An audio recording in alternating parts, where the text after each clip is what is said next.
Soomaali galbeed ama Somali state muddo dheer ayay dhibana u ahayd fikirka Itoobiyaanimada. Dagaalo culus ayaa dhulkaasi ku dhex maray dawladdii Soomaaliya ee militariga ahayd iyo Itoobiyaanka sanadkii 1977 kadib ka dhicitaankii xukuumadihii Mingiste iyo Siyaad Barre ma joogsan halganka xornimo dururka ee Soomaali galbeed 27 sano ee la soo dhaafay.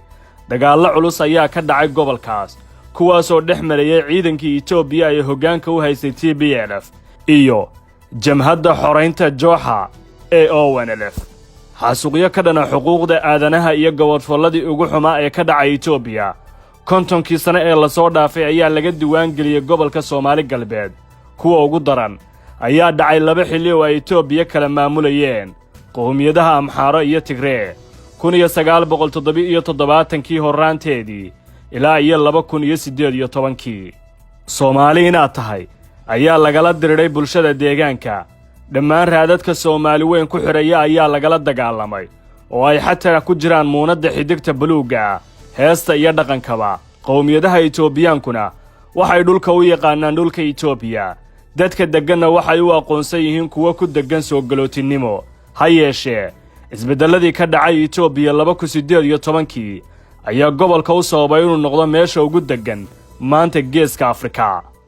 3 sano ee la soo dhaafay waxaa soo laabtay muuqaalka Soomaalinimada ee gobolka. Dadkuna xorriyad ayay haysteen. Bulshadu deganaansho ayay dareemaysaa. Taasi waxay Jigjiga ka dhigtay mid ka mid ah magaalooyinka ugu koritaanka badan ee gobolka. Maanta ma jirto mana jiri doonto inay soo noqdaan dhibaatooyinkii shacbiga Soomaaliyeed ay TPLF gaadhsiisay mid deegaanka laga ogolaanayana taasi ma aha ayaa lagu yiri war ka soo baxay dawlad deegaanka Soomaalida maalin ka hor. kasoko warkaasi qowmiyadaha dhibaatada ka geysan jiray deegaankan ee Tigray iyo Amxaara ayaa dhexdooda hadda isku haya gobodfolladii ugu xumaa ee isku geysteen. Waxay ku hardamayaan talada Itoobiya iyadoo ay fafaalaha hadda muuqda u dhabaha u xaarayo burbur weyn oo ku soo wajahan Itoobiyadii marahayd dalka ugu dawladda dheer ee gobolka Geeska. Soomaalida ayaa la isweydiinayaa waqtigan maxaa oo xala. falanqeeyaasha xaaladda Itoobiya ayaa rumaysan in marka koobaad dhulka Soomaalidu uu yahay kan ugu muhiimsan gobolka. Waa mid ka mid ah dhulka ugu weyn ee Itoobiya maamusho. Waa qowmiyadda saddexaad ee ugu badan. Waa dhulka ay bannaanka yaalaan ceelasha shidaalka ee ay maamulidooda ku dirirayaan qowmiyadaha kale ee Itoobiyaanka. Istaraatiijiyad ahaan waa deegaan ay Itoobiya u aragta mid ugu fadhiya muhiimad weyn. Ciddii qabsata talada Addis Ababana furin weyn oo ku furan weeye haddii uusan gacantooda ku jirin. halis gelin karta deganaanshaheeda waana marinka ay qowmiyadda Oromadu ka heli karto quudinta ugu ballaaran. ruuxanka mar kale ku yimid talada Itoobiya ayaa gobolka u soo waaridaya fursado muujinaya in isku tashan karaan bulshadiisu oo ay qaadan karaan go'aamo muhiim ah xilligan kaasoo ah inay ugu yaraan meel dhexe ka istaagaan ka sii mid ahaanshaha Itoobiyaanka.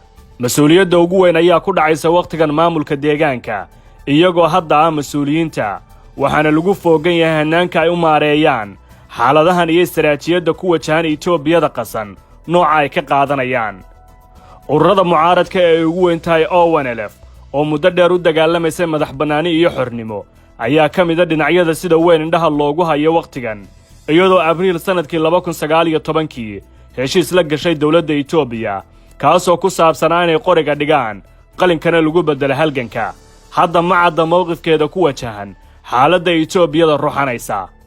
dawlad deegaanka Soomaalidu waxay aaminsan tahay in masiirka shacabka Soomaalidu ku jira gacanta shacabka Soomaaliyeed nooc walba ha ahaadee.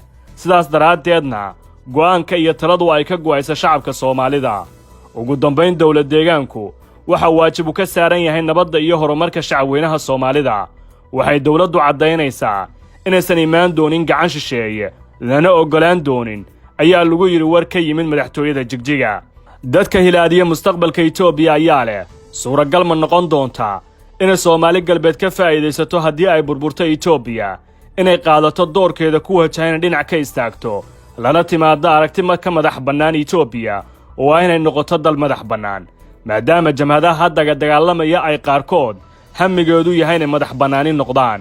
dastuurka Itoobiya waa mid awood u siinaya in Soomaalidu ay madax bannaani ku dhawaaqi karto si la mid ah sida Eritrea ay go'aankaasi u qaadatay xilliga ay ka madax bannaanaanaysay Itoobiya.